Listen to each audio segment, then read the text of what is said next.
กินก่อนลูกเบาบาเดียวแม่งแห้งวับมาเดียวเลยเนาะขนมจีนก็มาเป็นนี่เลยอุโมงค์เลยซองมันใกล้ๆเนี่ยพี่น้องเบิ่งใกล้ๆว่าเงินลงบ่กินแล้ว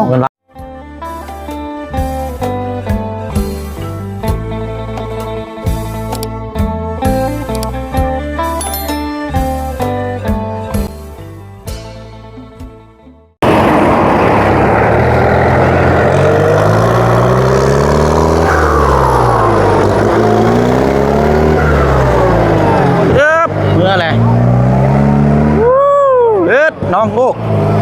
ใส่ไม่อยากให้เพ่งเพี้ยนแน่นอนใส่แล้วหิวเข่าจักดอกนี่เนาะโอ้ยันอยู่เด้อนี่พี่น้องเอ้ยวางได้เหยียบมะกล้วยได้มะกล้วยขอบใจเด้อได้ขอบใจ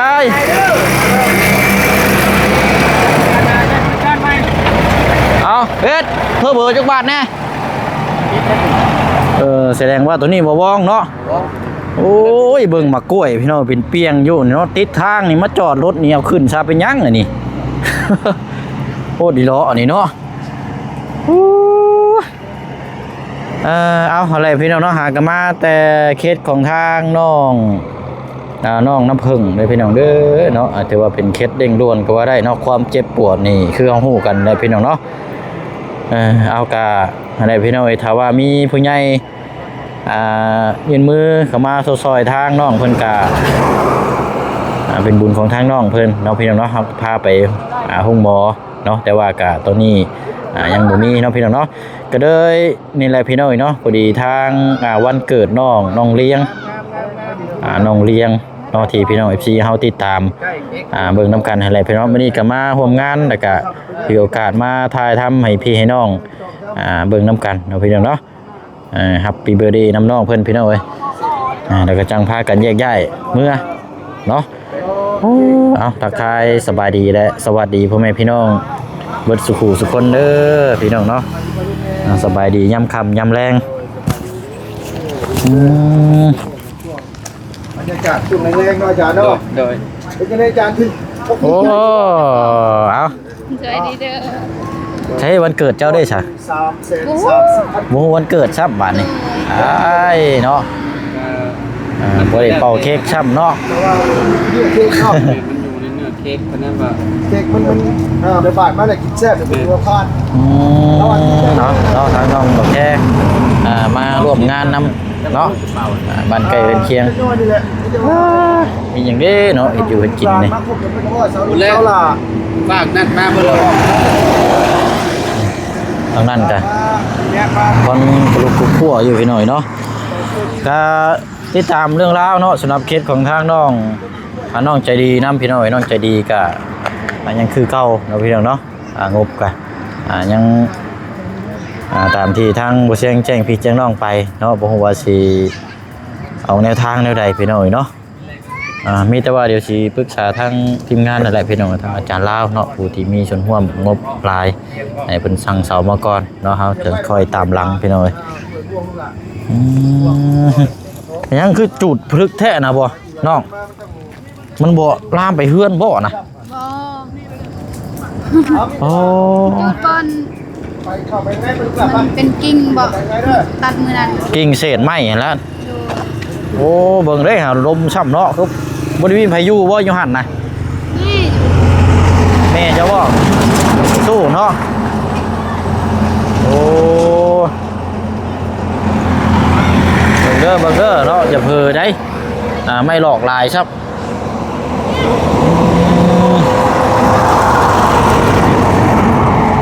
ทางเบิ่งมื้ออื่นเนาะทางเวียกเดินสายน้ำกะแต่ว่ามื้ออื่นช่วงแรงๆเราตามที่ได้ยินน้ำกันมื้อนั้นแหละตอนแรงช่วง 4-5 โมงแรงนะได้สิโทรหาเพิ่นอีกรอบนึง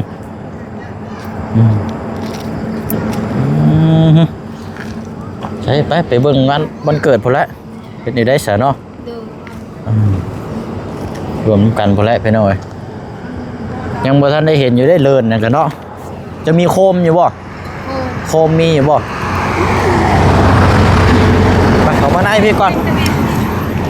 นี่เบิ่งปั๊บที่ดินนั่นแหละพี่น้อยในงบ5ล้านกีบเนาะสีกว้างสีใหญ่ซำไร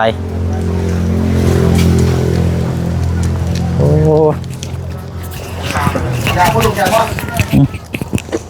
เดี๋ยวเปิดไฟแฟลชโทรศัพท์ก่อน ได้แต่ประมาณล้านปลาย2ล้านนี่ เฉพาะน้ำมันนี่ก็ติดเลย เราเอาใจได้อนาคตต่อไปอีกนี่เข้ามาอีกแล้วเราเพราะฉะนั้นยังอยู่เนาะยังอยู่ ขาย ก็แม่นอันนี่ พักอยู่ แม่น ยอมรับอยู่บ่มีหม่องตี้ด้วยเนาะ แม่น ขนาดว่าให้เอาพอแล้วยังเงิน โอ้บ่เลย สิปรับให้อีกอยู่ติ แต่ผ่านมาเนี่ยเอาพอส่วนมันเลยส่วนมันเนี่ยส่วนไรเฮาบอกจนเมื่อยเราปุ๊บเฮาบอกจากนี้เราปุ๊บทั้งพุ่นเราปุ๊บจากนี้เราย่านเฮาบอกเด้โอ้ โอ้ เราปุ๊บ ยเนาะปลูกเรือนได้ฮอด3-4หลังบัดนี้ โอ้ยมาบ่ได้บอกมัน ไม่เองเลย เองเลยปั๊บพอดี คุ้มเกินพี่น้องเนาะความสูงเอาดินถมประมาณเกือบ1.50 เซนอ๋อคักอีดีนี่ ดีใจมั้ง เอาดี โอ้เนาะสุดแล้วนี่นะ แม่น ยอดและงาม จน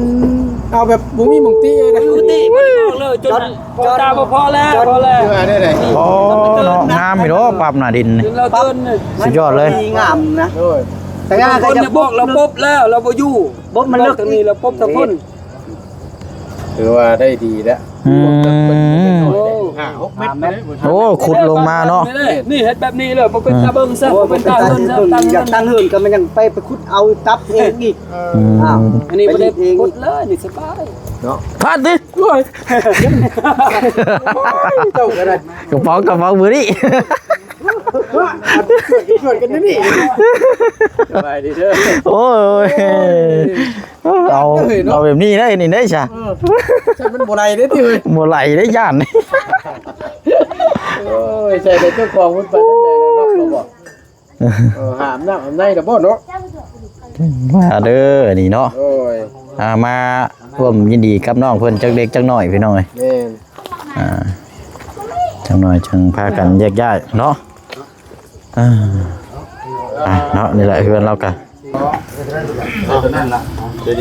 เวลาน่าจะได้แล้ววันนี้เนาะ เบาไปเบาคือกันเอาบ่มีมันเกิดเด้ มาตุ่มมาโฮมกันเนาะผู้ เอาบ่มี เด้อมาเด้อยับเข้ามาเด้อทางในผู้ กำลัง เค้กนางฟ้าตัวนี่ อ๋อเบิ่งช่องเบิ่งก่อนเนาะรึกแท้นี่โอ้งามเนาะ ชีพวงต่องเป็นตะแพงเป็นตะกินได้ เป็นยังไงเนาะเป็นสีขาดเยอะเก็บ คนนี้ก็จะเป็น ปัก นี่ ปัก โอ้เนาะ ปัก งามพี่น้อง เป็นอย่างนี้เด็กน้อยหลาย แม่นเลยก็หลาย เล็กน้อย เพื่อลูกเวลา เนาะ มีสำนักลูก จุดปัก ไปกาแฟมาเร็วโดย ให้ลูกจุด จะพาไปเทิงหมู่ จะพาไปทั้งนี้หรอกอ่ะจะพาไปทั้งป้าโอ้ย มืดแล้วว่าบ่เห็นได้ ได้คอย นี่เคยขึ้นเจอ สีคุมไฟเห็นนี่ก็จะปิดไฟนี่ ใส่กุ้งมีมาแม่กุ้งมี ใช่ไหม มันน่ะแม่มาตอกมาตุ่มมาโฮมกันพี่มาพี่มาเบิดน่ะพี่มาห้องเพลงเนี่ย กันที่แรกมาก่อนบ่สั่นนี่แหละอาศัยผู้เฒ่าผู้เพิ่นนี่แหละเฮ็ดได้ฉันให้คำอวยพรโดยใช่เนาะ พ่อพระโพธิ์ มา แล้ แล้ว ว บัดนี้ คำสิริมงคล ครบรอบ13 ปีบ่ สุคนผมเจอกัน พี่ขึ้นมาเทิงพี่ มาเชิญมาขึ้นมาเชิญมาเร็ว มา เรียงซึ่งเวลาเป็น เอ้าเป็นยังกระดับแบบ ครั้งแรกรับเป็นมันบุมีคนขังมันจัด บ่เอาเทียน ไฟเปิดไฟนี่เลยไฟโซล่าเลย ตุ่มห้องกันนางห้องมันจะหมดบังลมเลยถึงมากกว่างี้ ใส่ มาอ้อมมาอ้อม น้ำจะดีน้ำ ตุ่มมาโฮม จริง เคิด บางลูกตลาดนี่แหละพี่น้องแสดงว่า โซล่าเลย เจ้าบ่เคยเป่าเค้กเนาะโดดมันคืออยู่บ้านนะนี่บ้าเจ้าของวันเกิดนี่บ่ได้เป่าหรอก เปล่าแล้วพี่น้องให้เนาะ สบายดี สบายดีเด้อทุกคนทุกคนลุงเพิ่มด้วย อืม จำภาพจัดแจงให้ ทางกีฬาเพิ่นเนาะประตูไม่ตู้ นี่แหละ มาเด้อจะพูดเด้อมายับเข้ามาพี่เด้อโดยซื้อตักข้าวตักน้ำมันกินน้ำกันเอาพี่น้องให้ไผร้องเพลง Happy Birthday เป็นเนี่ย ลองนำกันนะ พ่นยกมือวับรถตั้งแต่ นกมือพูดนี่นะตาม Happy Birthday to you Happy birthday to you Happy birthday Happy birthday to you โอเคเอาละ เอาย่อล่ะ ย่อละย่อ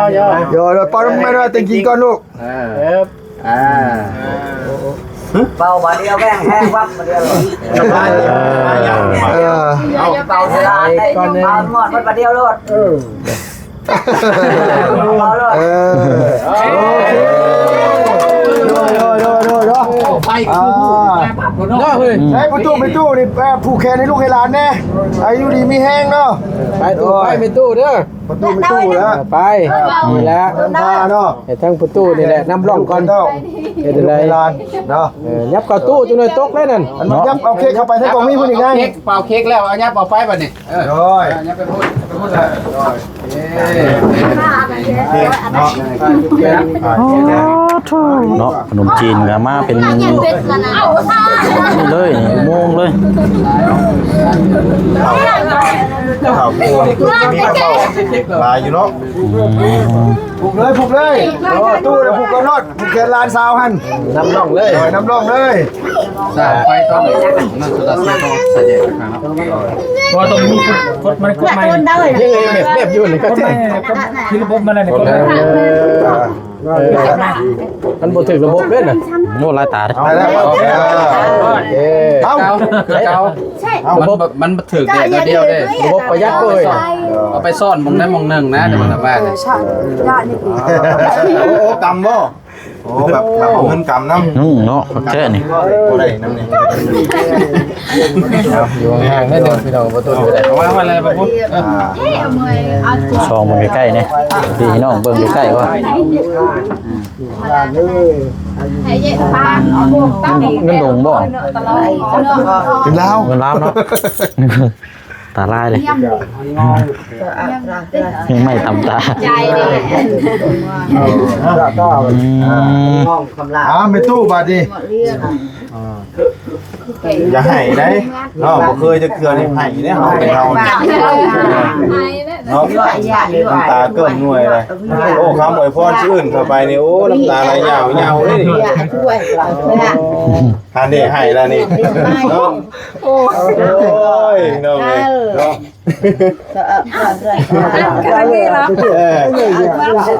เห็นบ่รออยู่ ดีใจบ่แม่นว่าให้เสียใจได้พี่น้องให้ดีใจ โอ้ครับดีใจตั้งแต่เกิดมาบ่เคยมีแบบนี้เคือเนาะเนาะตู้เนาะ บุตรีเนาะเพิ่นแล้วเนาะครั้งแรก ธรรมดาเด้ เรียนไม่อ่ะจอดไอ้ บ่มีง่ายๆเด้แบบนี้นี่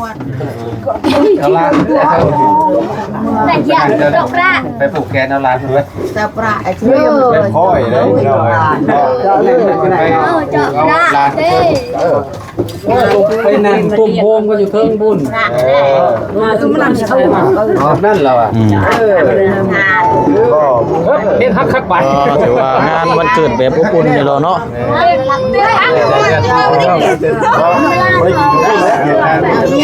ครอบครัวอันนี้เลย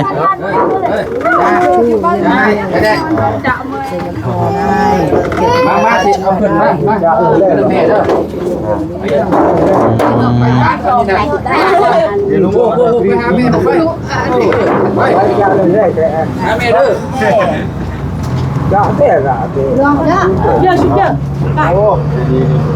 โอ้จะดีมีใบลอยบาทมันใช่นี่ ธรรมดาได้นี่เบาให้ เบาได้เอาให้ ธรรมดาได้ใส่เนาะ เงินเพิ่มบ้านนี่จ้ะ อย่าช่วยถูกไอ้เวลา แหนมันลูกให้น้องชายล่ะ อ๋อกันนี้แล้วเงินละบ้าแล้วว่ะ อะไรไหนน่าจะ เลยจะได้ยังอ่ะจะยังอ่ะ มาใส่เวลา โอ้กล้องหมู่ตั้งแจ้งนี่โลนี่เนาะเอ้าดอกมืดคืออยู่เป็นหยังวะ จ้างกันได้ก็ดูดีเรียน ว่ากันเหรอ แม่วันช เดี๋ยวเป็นน้ำมุมบ่เนาะ แจ็คบูกัน เออ เฮงให้บ้าน นั้น เนาะ ชวนอยู่ดีมีแห้ง เยอะ ดีใจนำน้องเพิ่นเนาะ ใจนี่ผมเคย วันเกิดแล้วก็มีคนจัดงานวันเกิดให้เนาะก็โอ้ดีใจนำ ภูมิใจเนาะ พี่น้อง ไป จะได้นั่งต้อย แล่ผัวเลย เอาไปที่ว่าผู้ใดผู้แขนได้ร้อยกับคันมานั่นขับพุ่นกับปาดกับตักก็เด้อเพียงเด้อ กินกันเด้อ แล้ว แกแล้วก็ตักเลย ใช่กันว่านี่มาว่าชุกูชุคนบ่ เอาได้สิตังคน โอ้หิวข้าวเลยได้นี่ได้ มันประตูมาอันว่าลูกอันว่าผู้แขนลานกันพูดเลย เส้น เฮ้ยประตูกินข้าวเจ้าเด้อมืดครับ เร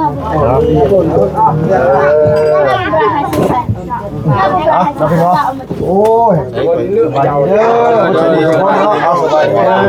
บายดี อันนี้ทางลุงเนาะเป็นเจ้าภาพเนาะ ดูเป็นเจ้าภาพมันนี่ มาลูกหลานมาลูกผู้แขนไหนมานี่มา นี่ใบแดง1แผ่น เอาให้กวดนี่ให้กวดนี่เอา เดี๋ยวนี้ กล้องบ่ค่อยแจ้งมาหามุมครับ เพียงเด้อผู้แขนเอา นะ วันเกิดบอกวันเกิด13 ปีกว่าละ ซ้ำ เจ้าอยู่ดีไม่แห้ง นั่นคือสับในตอนนี้เนี่ยลำเพลงก็ดี สับจาน สับจานเนาะ เอาไว้ เอาอันนี้ก็เป็นประชุมของไอ้ยายจะดีเพิ่นพี่น้องเพิ่นยังไงมาจัดวันเกิดในร้านมันสักว่าเราไม่ได้ว่ากินข้าวกินน้ำด้วยลุงก็เสียน้องคนทางลุงยายจะดีเพิ่น ผูกแขนน้องไปก่อน ไปเฮาไปประธานเขาก่อนเจ้ามา โอ้บ่เป็นยังลูกหลานบ่เป็น มาเขาสิจับก่อนมา มาตุ้มมาโฮมทั้งหลายพี่น้องก็เสียง ทางใดเฮา จะได้เห็นได้ไรไปได้เลยเนาะไป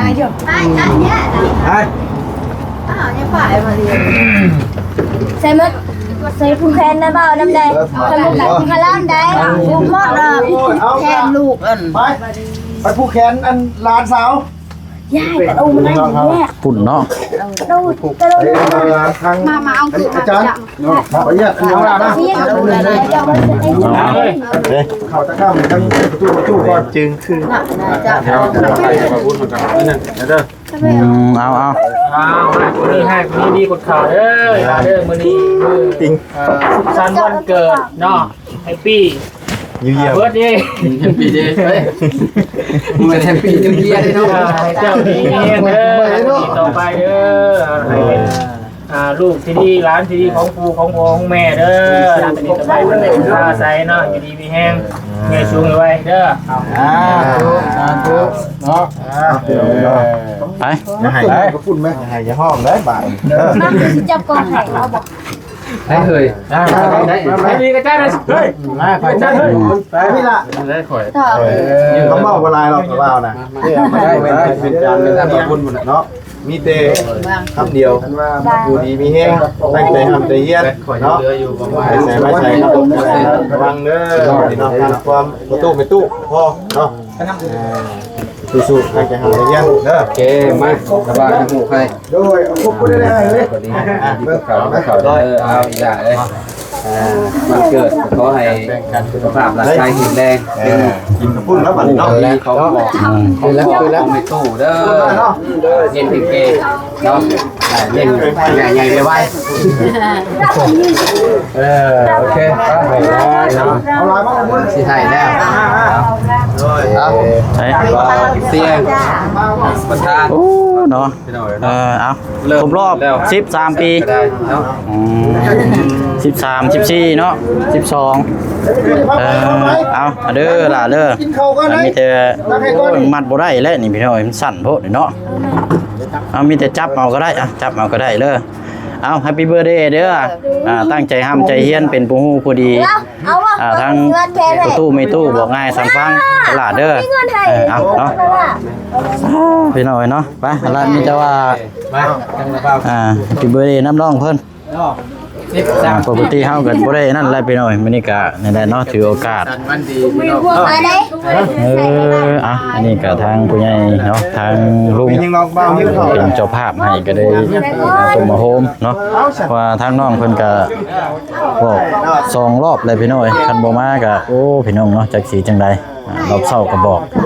ช่วงนี้ก็ช่วงประมาณบ่ายๆนี่ก็บอกนะพี่น้อย ทั้งเงินด้วยทั้งเงินมานี่เด้ นะเนาะบาทนี้เนาะรับประทานอาหารบาทนี้ แกนแท้ ผู้บาดเจ็บนี่ว่า ตัดแม่แก้ว ลูกหลานนี่เว้ย จะเป็นยังไงดีบ่ กินบุยมได้ตัวหน่อยเลย เป็นบ่ ตัวหน่อยกินดีได้ กินอีกไหม บาทเค้กเนาะ โอ้ยมา โย่ด้วยน่ะโอ้ยตกใจเบิด บาทเค้ก ไอ้อย่างนี้บ้านนี้ร้านซุปเปอร์แคนในสมบ่โอ้ย ตามผู้คนว่าจะปลูกเนาะ นะเรียบร้อยแล้วเนาะมาซองเบิ่งแนวกินก่อนเฮาท้องคือห้องแท้นี่ เลยพี่น้องเนาะ ก็เจาะไหล กินได้ ไปดูนะ แพงติดปากนิดหน่อยเด้อ ชิมก่อนนะชิมก่อนนะว่ามันจะเป็นยังไงอันว่าใช้ไม้ตะเกียบล่ะที่ว่าไม้ตะเกียบเป็นหัว ปาก เนาะถือว่างานนี่ลุงจัดนี่แบบเต็มคาราเบลเลยพี่น้อยเนาะแบบ เต็มเลย แบบซัพพอร์ตเนาะสังเกตว่าซัพพอร์ตแฮงให้ความสนใจให้ความแบบนี่แฮงเนาะโอ้ยอมรับพี่น้อย มาเสร็จมา ปุ๊บเนาะ ทอดดีมาแน่ ใส่เงิน บ่ใช่เด้อบ่ใช่ นอนหลับ พอไปคือแกนก็มันบ่พ้นบ่ ไอโฟนนี่เห็นบ่ แล้วไปอันละเนาะ ก้าวหน้าการจัดการเดิน โอเคเราขอบใจหลายๆด้วยเรียกมา มาน้องสิบัวบ่ให้มี ไปขอเสียงไป เอาแล้วเห็นได้ซะนี่เอาซะกระบุกซะเนาะ ได้ปัดเค้กได้ มาเด้อให้เบาเตียงเด้อขอให้หาเงินได้เด้อขอให้ได้ โอ้ย เงินได้เด้อขอให้เบาเสียงคิดสิ่งใดขอให้พัฒนาสิ่งนั้นเด้อความเจ็บอย่าได้เข้ากายความเจ็บไข้อย่าได้มีเด้อขอให้ไปทางใดขอให้คนรักคนเมตตาเด้อคนให้คนแพงขอให้บรรดา ใช่ เอาดูหลาย คนบ้านมือสองบาทได้ขายไม่ไอ้อันเดียว อ้าวมันบ่มีเนาะมันสร้างโทษนะ ซื้อข้าว ก็มือได้เลยนะพุ่นน่ะ คอยสุขภาพแข็งแรงเท่าพันเท่า นี่ใช่นี่ก็ได้นี่ผูกนี่ก็ได้นี่ ผมรถผม รถได้อยู่ คอยสุขภาพแข็งแรงความเจ็บไม่ได้ใครมาที่น่าสิ่งใดขอให้ได้สิ่งนั้นเด้อไปใส่มีแต่คนทำบุญแทนคอยมีแต่คนบุญแทนขอให้ตอนรับคอยได้เงินตื่นมาคอยได้เงินแสนขอให้สุขภาพแข็งแรงขอให้ครอบครัวมีแต่ความสุขความเจริญเด้อน้องรับคอยได้เงินหมื่นตื่นมาคอย เนาะโอ้ยขอบใจดาราเนาะ นี่เนาะไปเนาะได้ มาวันเกิดวันผูกวันผูกให้การเลี้ยงบาทนี่ ไปเป็นย่างมาเสียง แจ็คแมนไผมันเกิดบาทนี่เอานี่แหละพี่น้องเนาะเอาความสุขความเมตตาเนาะเบิ่งแย่งกันเนาะ โอ้โหแกนเลยนะคนไทยเงินกันได้เด้อ ใส่เงิน บ่เป็นหยัง ไปเอาละเนาะก็มีแต่ว่าให้ทางน้องเพิ่นมีแต่สุขภาพร่างกายแข็งแรงเนาะเอาเป็นผู้ฮู้พอดีในครอบในครัวเป็นบอกง่ายสามฟังเอาพี่น้องเนาะมีแต่ว่าค่ำคืนนี้ก็สิได้ขอจบคลิปตำลาเพียงเท่านี้ก่อนอันนี้เด้อพี่น้องเด้อเนาะจะน้อยก็สิทำห้องมานี่พี่น้องเนาะพอบ่เชียงก็เอารถไฟฟ้ามาพี่น้องมันทางมันไกลอยู่จากเฮือนไปนี่กับพี่น้องเนาะเอากินกระปุ่นทางลุงจะได้ยังไงกับแม่นเดินทางไปนี่พี่น้องเนาะลำไปรวยบ่สุขสุขคนได้พี่น้องเด้อเนาะลาพี่ลาน้องไปก่อนเนาะบ๊ายบายพี่น้องเนาะบรรยากาศค่ำคืนวันเกิดน้องเลี้ยงพี่น้องเนาะ